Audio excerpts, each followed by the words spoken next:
Hello friends, आप सबका स्वागत है आपके अपने यूट्यूब चैनल फार्मा एमसीक्यू में।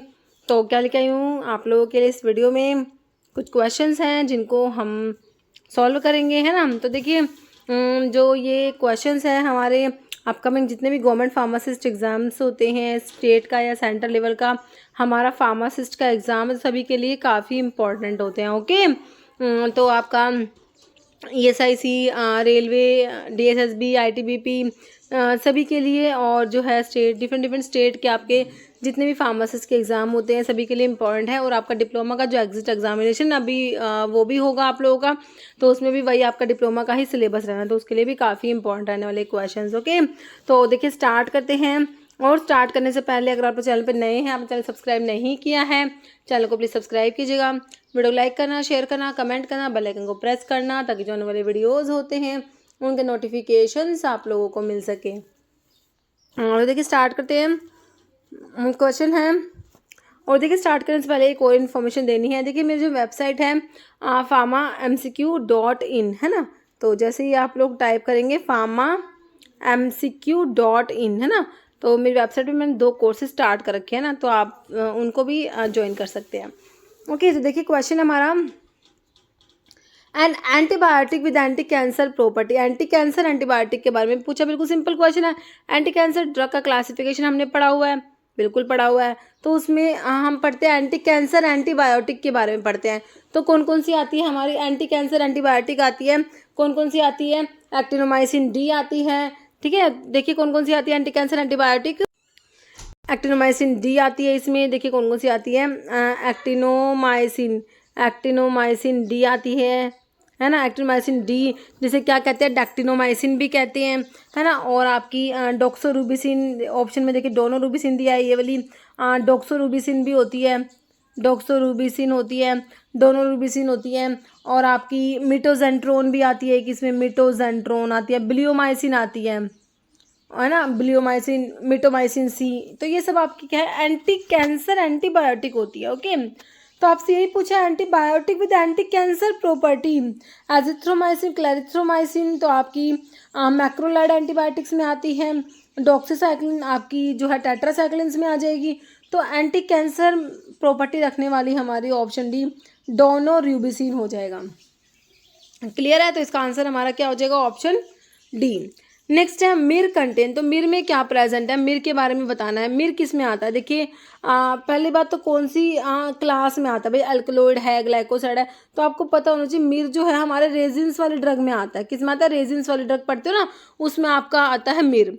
तो मिर जो होता है ना हमारा ओलियोगम रेजिन्स की ड्रग है। ओलियोगम रेजिन्स मतलब इसमें वोलेटाइल ऑयल, गम और रेजिन तीनों प्रेजेंट होते हैं। गूगल, मिर और एसफोटिडा ये तीनों ओलियोगम रेजिन्स में आते हैं। तो मिर क्या है, ओलियोगम रेजिन्स में आता है। देखिए ग्लाइकोसाइड एल्कलॉइड प्रोटीन नहीं होगा, गम है, ये ऑप्शन बी हो जाएगा। मिर में गम प्रेजेंट है, इसमें वोलेटाइल ऑयल्स होते हैं और रेजिन्स प्रेजेंट है और गम प्रेजेंट है। ओके, तो मिर में कंटेन, इनमें से मिर में क्या प्रेजेंट है, गम प्रेजेंट है।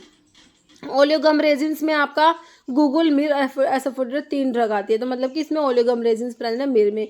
मिर का सोर्स क्या होता है, क्या होता है मिर का सोर्स बताओ। मिर का सोर्स होता है कोमीफोरा, कोमीफोरा मोलमोल। मिर की फैमिली क्या होती है, बरसी रेसी।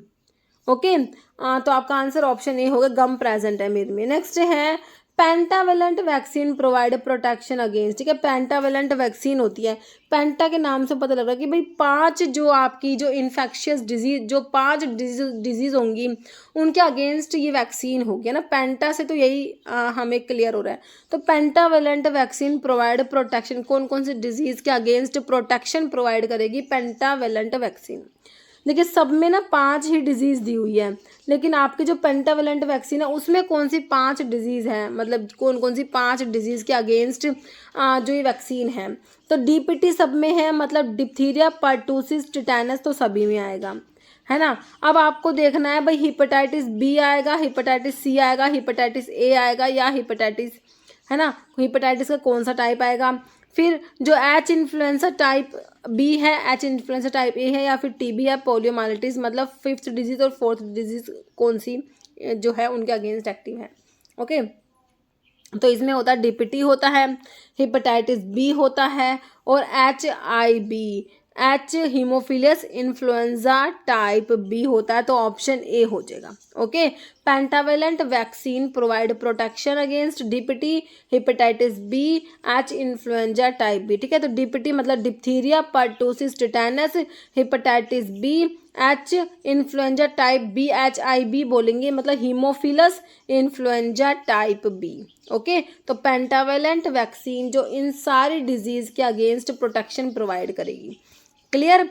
Next, zinc chloride is used as, तो जिंक क्लोराइड का ZnCl2 का यूज बताना है। एंटीबैक्टीरियल है, एस्ट्रिंजेंट होता है, प्रिजर्वेटिव होता है, नन, इनमें से कुछ भी नहीं है।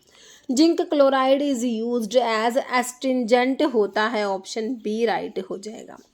Next, role of a hospital pharmacist is, hospital pharmacist का क्या रोल है। एंश्योरिंग इन्वेंट्री मतलब इन्वेंट्री को एंश्योर करेगा, डिस्पेंसिंग मेडिसिन मेडिसिन डिस्पेंस करेगा, मॉनिटरिंग मेडिसिन की सेफ्टी को मॉनिटर करेगा, या ऑल। तो बताइए, सारे के सारे फंक्शंस हैं मतलब हॉस्पिटल फार्मासिस्ट के सारे रोल हैं, या इनमें से मतलब कौन सा है। सारे ही रोल हैं हॉस्पिटल फार्मासिस्ट के। इन्वेंट्री इंश्योर करेगा, मेडिसिन डिस्पेंस करेगा, मेडिसिन की सेफ्टी को भी मॉनिटर करेगा hospital pharmacist. Next, itai disease is caused bye, है ना, मरकरी, लेड, कैडमियम, आर्सेनिक। तो देखिए कैडमियम से कोज होती है, कैडमियम कोज करेगा आपकी itai disease. Itai disease is caused by cadmium. Okay, next है pyrimidine analogue drug is used in cancer therapy. जो आप एंटी कैंसर ड्रग पढ़ते हो, है ना, तो उसमें आपकी जो है कैटेगरी आती है एंटी मेटाबोलाइट। क्या आती है? एंटी मेटाबोलाइट आती है। ओके, इसमें एक तो हमारे फोलेट एंटागनिस्ट आते हैं, फोलेट एंटागनिस्ट में हमारा मिथोट्रिक्सेट आता है।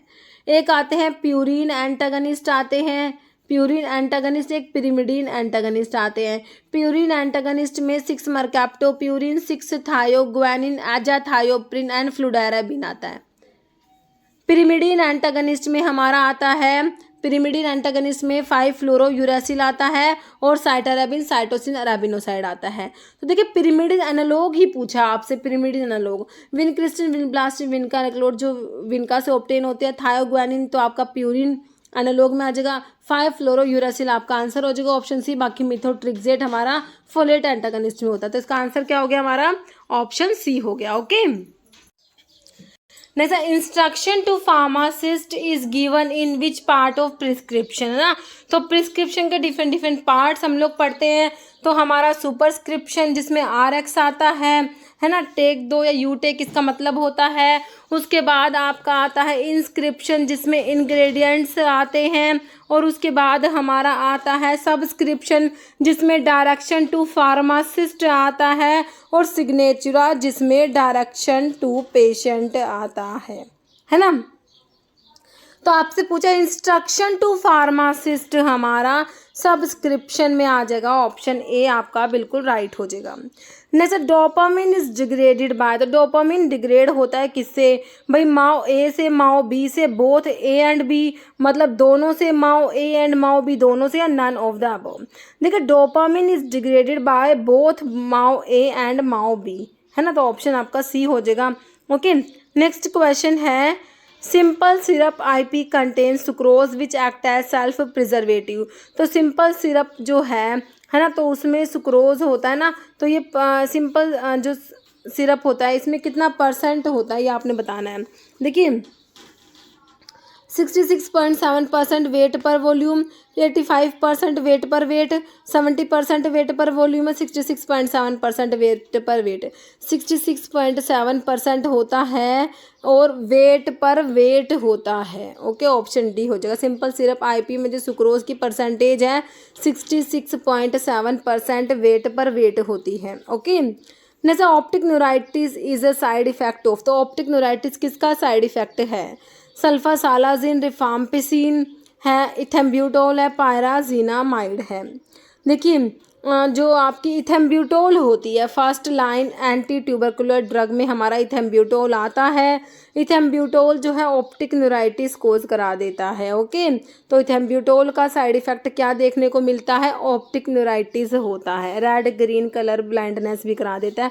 तो ऑप्टिक न्यूराइटिस आपका ऑप्शन सी हो जाएगा। Okay, next, drug store is called ideal drug store if it's inventories. एक ड्रग स्टोर को आइडियल ड्रग स्टोर कहा जाएगा इफ इसकी इन्वेंट्री होती है कैसी? एक्सेस में, meagre, inadequate, at level between excessive and इनएडिक्वेट।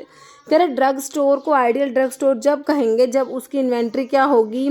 At level between excessive and inadequate. Okay, next, which of the following is an example of loop diuretic commonly used to treat oedema and hypertension? को treat करने के लिए कौन सा example है loop diuretic का? तो loop diuretic जिन्हें हाई सीलिंग डायरेटिक या हाई एफिकेसी डायरेटिक भी कहते हैं। तो देखिए फ्यूरोसिमाइड लूप डायरेटिक में आता है, हाइड्रोक्लोरथायाजाइड दिया है, स्पाइनोलैक्टोन दिया है, मेटोलाजोन। तो लूप डायरेटिक का इसमें ऑप्शन ए फ्यूरोसिमाइड ही दिया है। तो फ्यूरोसिमाइड क्या है? लूप डायरेटिक में आता है। इसको एडिमा और हाइपरटेंशन को ट्रीट करने के लिए यूज किया जाता है। ओके, नेक्स्ट क्वेश्चन है, in the context of pharmacokinetic what does the term half life represent?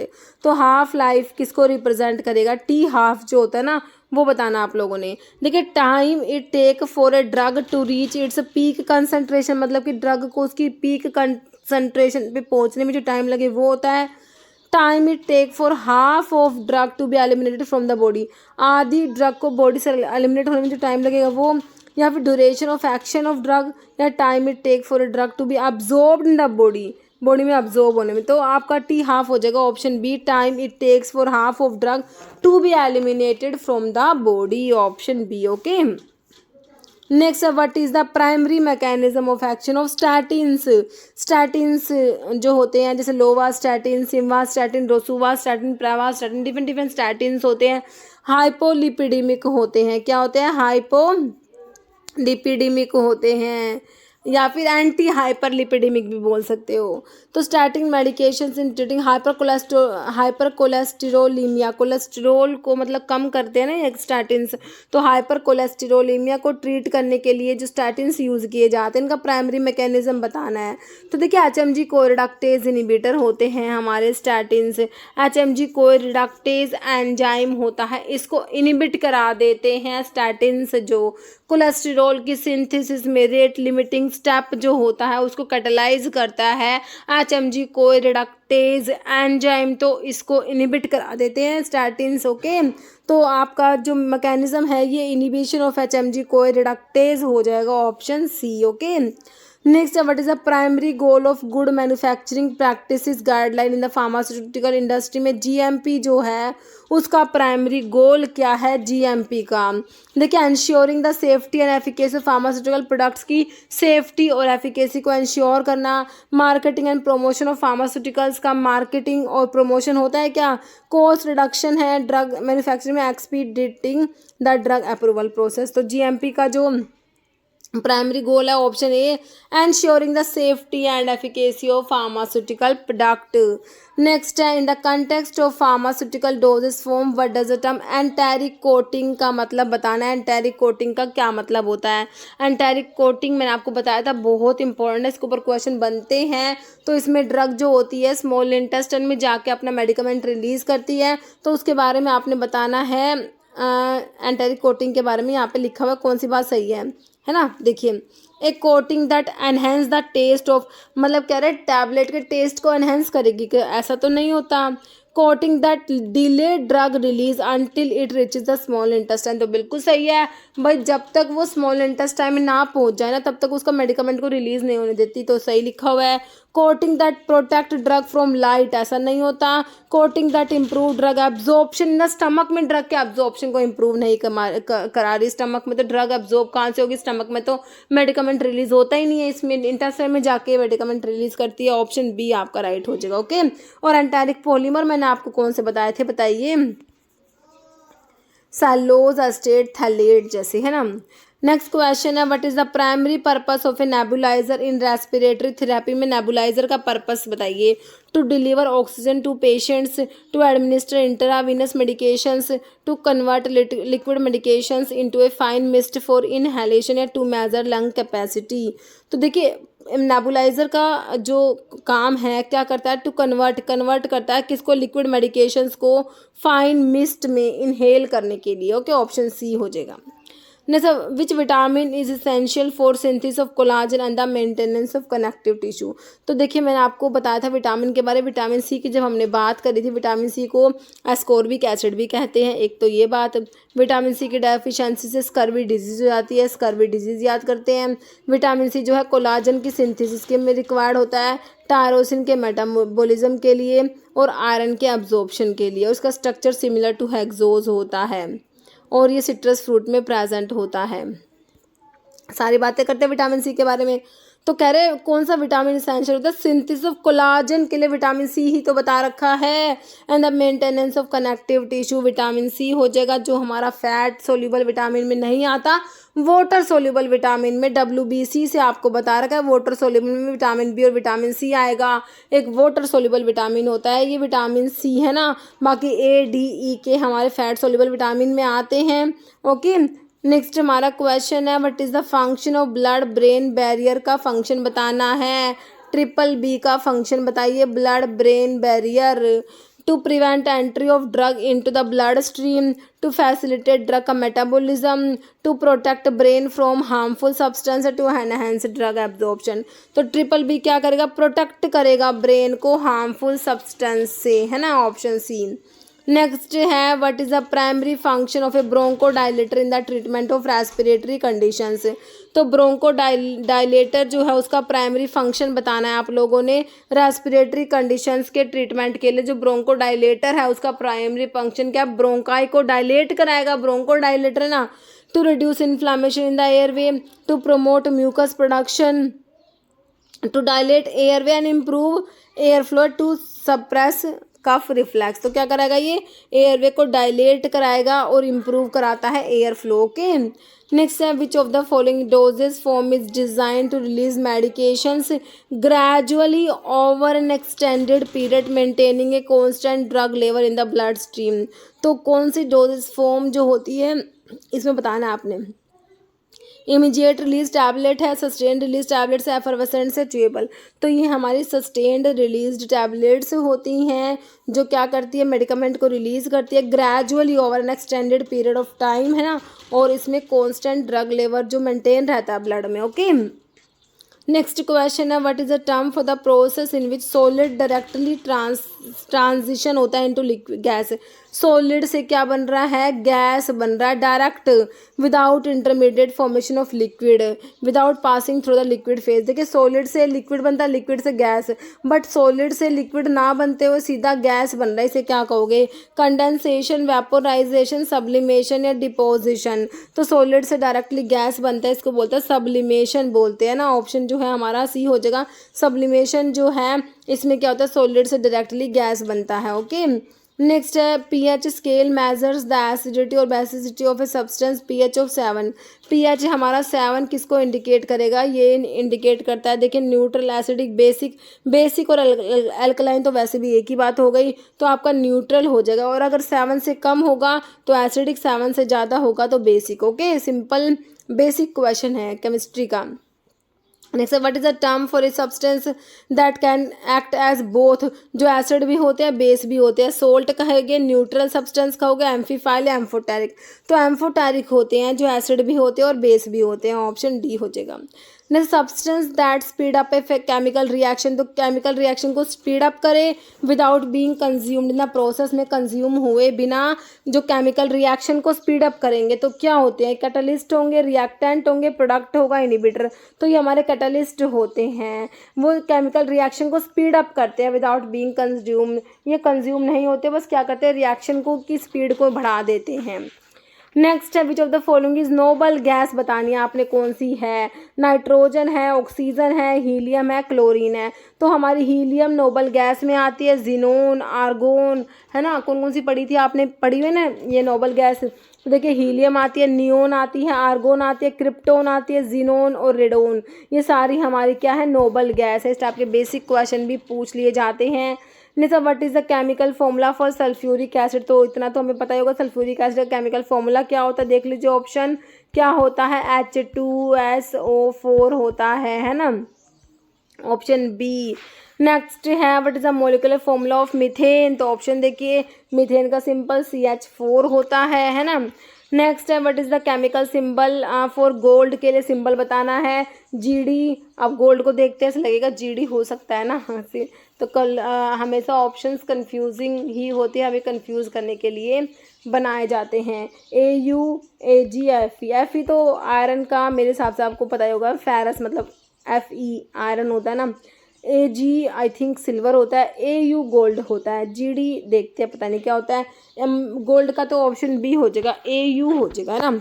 तो कुछ के सिंबल्स मैंने लिखे हुए हैं, देखिए हाइड्रोजन का H होता है, हीलियम का HE, लिथियम के लिए Li, बेरिलियम के लिए Be, बोरोन के लिए B, कार्बन का C पता है, नाइट्रोजन का N पता है, ऑक्सीजन का O पता है, फ्लोरीन का F पता है, नियोन का Ne, सोडियम के लिए Na होता है, NaCl पढ़ते हैं ना, सोडियम क्लोराइड। मैग्नीशियम का Mg भी सही है, एल्यूमिनियम का Al, सिलिकॉन का Si होता है, फॉस्फोरस का P, ओके। सल्फर का S, क्लोरीन का Cl, आर्गन का Ar, पोटाशियम का K, कैल्शियम का Ca, स्कैंडियम का Sc, टाइटेनियम का Ti, वेनेडियम का V, क्रोमियम का Cr, मैग्नीज का Mn, आयरन का Fe, कोबाल्ट का Co, निकिल का Ni, कॉपर का Cu है, ध्यान रखना है ना। जिंक का जड़न, गैलियम का Ga, जर्मेनियम का Ge, आर्सेनिक का As, सिलीनियम का Se, फिर आपका ब्रोमीन का Br, क्रिप्टोन का Kr, रुबिडियम का Rb, स्ट्रोंटियम का Sr, यट्रियम का Y, जिरकोनियम का Zr, नोबियम का नियोबियम है Nb, molybdenum Mo, technetium Tc, रुदीनियम Ru, rhodium RH, palladium PD, silver का Ag, कैडमियम का Cd, इंडियम का In, टिन का Sn होता है, ओके, रेलवे में पूछा गया एक बार। एंटीमनी का Sb, टेलुरियम का Te, आयोडीन का I, जिनोन का Xe, सीजियम का Cs, बेरी का Ba, लैंथेनम का La, सीरियम का Ce, टेंटेलम का Ta, टंगस्टन का W होता है, ओके। रीनियम का Re, ओस्मियम का Os, इरिडियम का Ir, प्लेटिनम का Pt, ओके। गोल्ड के लिए AU, मरकरी के लिए Hg, थैलियम के लिए Tl, लेड का Pb, हाँ ये तो इम्पोर्टेंट है, बिस्मथ का Bi, पोलोनियम का Po, एस्टैटिन का At, ओके। तो ये कुछ इम्पोर्टेंट जो आपके एलिमेंट्स हैं इनके जो है सिंबल्स थोड़े बहुत हमें पता होना चाहिए, क्योंकि एग्जाम में जैसे गोल्ड का पूछा हुआ है ना, पूछ लेते कई बार, ओके। तो देखिए इस वीडियो में इतने ही क्वेश्चंस, ओके। अब हमेशा की तरह एक क्वेश्चन का आंसर आप लोग देने वाले कमेंट बॉक्स में, what is the molecular formula of methane. अभी बताया आप लोगों को CS, CS2, CS3, CS4, इसका आंसर आप लोगों को कमेंट बॉक्स में देना है। इस वीडियो में इतना ही। अगर आपको वीडियो अच्छी लगे तो लाइक करना, शेयर करना, चैनल पे नए हैं तो मेरा आप लोगों से रिक्वेस्ट है कि चैनल को प्लीज़ सब्सक्राइब जरूर करना। Okay, thank you.